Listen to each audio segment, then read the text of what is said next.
आपने laser treatment भी लिया और अब आप इसको भी लिया, आपको क्या लगता है कि किस ट्रीटमेंट में या फिर उसके बाद जो पट्टियाँ हुई आपकी, क्या चीज़ें लगती हैं आपको कि किस में ज़्यादा ट्रीटमेंट में क्या दिक्कत और क्या कन्फ्यूजन रहा आपको? जैसे कि मैंने पहले ही बताया कि मैंने लेज़र ट्रीटमेंट पहले अपनाया था और उसके बाद मैं क्षारसूत्र में आया।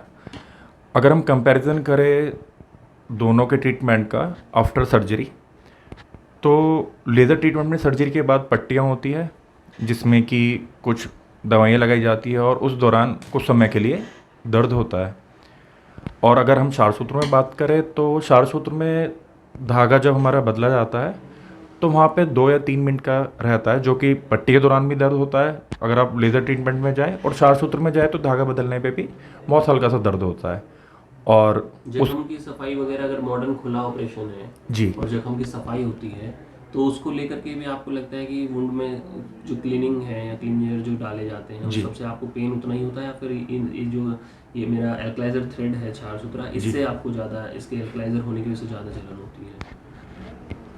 अगर डॉक्टर साहब कंपैरिजन किया जाए तो दोनों में ही थोड़ा सा बहुत ही हल्का दर्द महसूस होता है, क्योंकि एक हमारे दिमाग में भी रहता है कि अगर हम दवाई लगवा रहे हैं या पट्टी करा रहे हैं तो कुछ, लेकिन ऐसा नहीं है। जो मैंने महसूस करा सिर्फ 1 या 2 मिनट का थोड़ा सा जलन होती है शुरुआत जलन में। होती है। हाँ, और उसके बाद में जो है उसमें वो 50% कम हो उसके बाद जाती जब है। आप घर चले जाते हो तो डॉक्टर साहब ने बताया कि 1 या 2 दिन जलन महसूस, तो इसमें मैं हर पेशेंट से यही दरख्वास्त करूँगा कि धागा बदलने के बाद आप आराम ना करें ज़्यादा, चले, क्योंकि जितना आप चलोगे धागा कटिंग करेगा और वो ढीला होगा तो आपको दर्द नहीं महसूस होता। आपने अपने घर पे काम किए थे, घर के काम किए थे इलाज करने के दौरान?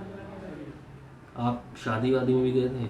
हाँ जी, जैसे कि ये 3 मई को एक मेरी बहुत ही अजीज दोस्त की शादी थी, जो कि मैंने आपसे पूछा था कि मैं जा सकता हूँ नहीं, और लगभग 1 महीना भी पूरा नहीं हुआ था मेरे ट्रीटमेंट को तब। तो मैं वहाँ पे भी गया था, लेकिन मैंने वहाँ पे भी जैसे कि मुझे बताया गया था कि जो प्रिकॉशंस थे? प्रिकॉशंस थे वो मैंने सब अपनाए। मैं बैठ के नहीं गया, लेट के गया, और खाने पीने का सब परहेज करा, तो मुझे कोई दिक्कत महसूस नहीं हुई। अच्छा, आपकी जो दवाइयाँ चली थी जी वो आयुर्वेदिक दवाइयाँ चली थी या फिर पेन की बहुत ज़्यादा दवाइयाँ खाई थी आपने? नहीं, मेरी आयुर्वेदिक ही दवा चली थी। और जैसे कि इसमें भी मेरे पास एक, मैं बताऊं कि पहले मैंने लेज़र ट्रीटमेंट के दौरान जो मैंने पेन किलर्स और एंटीबायोटिक्स खाई थी जिसमें मुझे काफ़ी स्टोमक इशू हो गए थे, लेकिन आयुर्वेदिक दवा खाने के बाद मुझे कभी ऐसा महसूस नहीं हुआ कि मैं कुछ फल फ्रूट या कुछ भी मैं सेवन कर रहा हूँ किसी पदार्थ का तो उसके बाद मेरे पेट में कोई दिक्कत हुई हो। तो पूरे इसके दौरान मेरी क्षारसूत्र ट्रीटमेंट के दौरान मेरी ये सब आयुर्वेदिक दवा ही चली है, जिसने मतलब मैं अब स्वस्थ महसूस कर रहा हूँ। अंशु जी, ये तो खैर आप जो है पहले से ही हंसमुख मिजाज के रहे हैं, तो आपने कहा भी था कि डॉक्टर साहब मैं इंटरव्यू देना चाहता हूँ, क्योंकि ताकि लोग लेज़र ट्रीटमेंट कराने से पहले ही अगर एक दफ़ा में आ जाएँ क्षारसूत्र ट्रीटमेंट कराने तो वो डायरेक्टली मतलब एक ही दफ़ा में उन्हें पूरा कंप्लीट इलाज मिल जाए, वो ठीक हो जाए। लेकिन ऐसा नहीं है, दरअसल इसमें होता क्या है, जब तक हम कोई फल नहीं खाते हैं तब तक, बच्चा हो देखा आपने, कोई फल नहीं खाते तो हमें लगता है यार ये चीज़ बड़ी ख़राब है, और जैसे ही पता चलता है यार ये तो अच्छी है, मीठी है, फिर आप खाना शुरू कर देते हो उस चीज़ को। तो जब तक हम लेज़र ट्रीटमेंट कराते हैं तो हमें लगता है यार क्षारसूत्र में बड़ा दर्द होगा और लेज़र बढ़िया है, ठीक है। और जब आप क्षारसूत्र में आते हैं और आपको लगता है कि जो जो इसकी जलन दर्द होता है, अरे यार इससे तो कभी का हम लोग लेज़र करा लेते, ना जाने अभी तक क्या से क्या बन गए होते, हम लोग क्या कर लिए होते। तो ये दोनों चीज़ों के अच्छा, जो बंदा जिस तरह के लोगों फिर सर्च करता है कि यार मेरा इसका ट्रीटमेंट भी हुआ, इसका भी हुआ, तो उनसे जाके पूछेगा तुम्हारा कैसे हुआ, तो लेज़र से, तो वो उससे कराएगा, वो अपने अपने एक्सपीरियंस। ऐसा हो सकता है कि देखो वो लेज़र जिस बंदे ने पहले से लेज़र का ट्रीटमेंट लिया है और वो लो एनल फिस्टुला है, या उसकी इंटरल ओपनिंग बहुत ज़्यादा जो है स्मॉल छोटी सी ओपनिंग है, आपने वो निकाला ट्रैक अपना, ग्रेजुअली ठीक होते चले आए, वो ऐसे बंदे से आप मिलोगे और आपका फिस्टुला है हाई एनल कॉम्प्लेक्स फिस्टुला, तो आपको दिक्कतें आएंगी। फिर बाद में आप कहोगे सर वो लेज़र से ठीक हो गया, मैं नहीं हुआ, उसमें आप जाके लेज़र जो कर रहे हैं डॉक्टर, आप उनको भी बोलेंगे सर वो तो ठीक है, वो सब ठीक है, मैं क्यों नहीं ठीक हूँ, ठीक है। दूसरी चीज़ है, जैसे हमारे पास जो बंदा आ रहा है कि डॉक्टर साहब जो छोटा सा है उसका तो हो गया था, आप लेज़र से कराया, आपका इतना 2 महीने हो गए क्षारसूत्र से, मैं क्यों ठीक नहीं हो रहा। सबकी फिस्टुला के जो ग्रेड हैं वो सबके अलग अलग होते हैं, हाई एनल फिस्टुला, लो एनल फिस्टुला, ग्रेड वाइज सब अलग अलग होते हैं। तो मैं आपको बता दूं अंशु जी, आपने जिस तरह से इंटरव्यू दिया है, हर तरीके से अपना बताया है खुद से कह करके, इतने डिप्रेस्ड होते हैं लोग इस चीज़ को लेकर के। मैंने वीडियो भी इस तरह से बनाई है कि इस क्षार सूत्र को लेकर के लोग असंतुष्ट क्यों रहते हैं, इतने डिप्रेशन में रहते हैं। ये फिस्टुला को लेकर एक तो लोग बता नहीं पाते, बीमारी को छुपाते हैं, और फिर सबसे बड़ी बात ये लगता है, जैसे हमारी क्लिनिक है, छोटा सा एक जो है जहाँ पर 5 बेड 10 बेड डले हुए हैं, हम लोग ये सोचते हैं कि यार हम लोग यहाँ पे कैसे ट्रीटमेंट ले पाएंगे।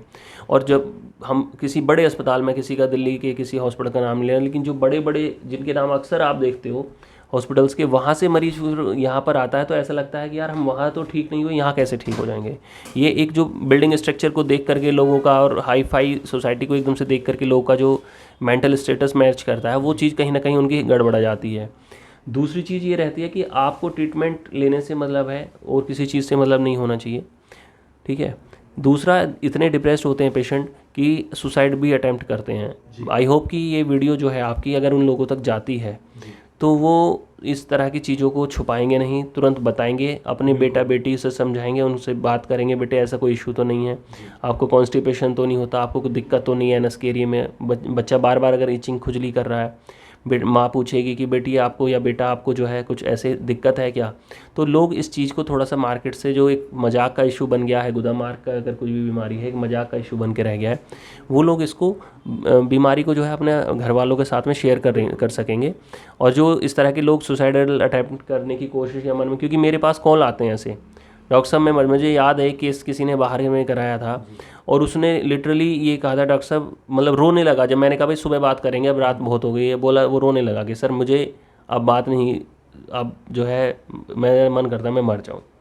मैंने कहा हाँ चलो अच्छा बताओ। फिर रात को हमने रात में बात करी, शायद उस पेशेंट का नाम संदीप था, है ना।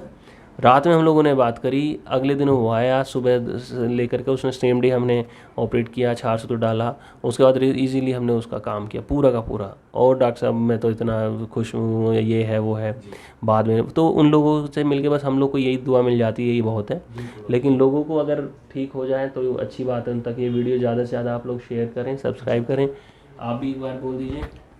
सभी लोगों से निवेदन है कि ज़्यादा से ज़्यादा लाइक करें, सब्सक्राइब करें, और इस बीमारी को लेकर बिल्कुल ना घबराए। बीमारी बीमारी होती है, और जब तक आप किसी चीज़ से लड़ोगे नहीं तब तक उस चीज़ से जीतोगे नहीं। Thank you.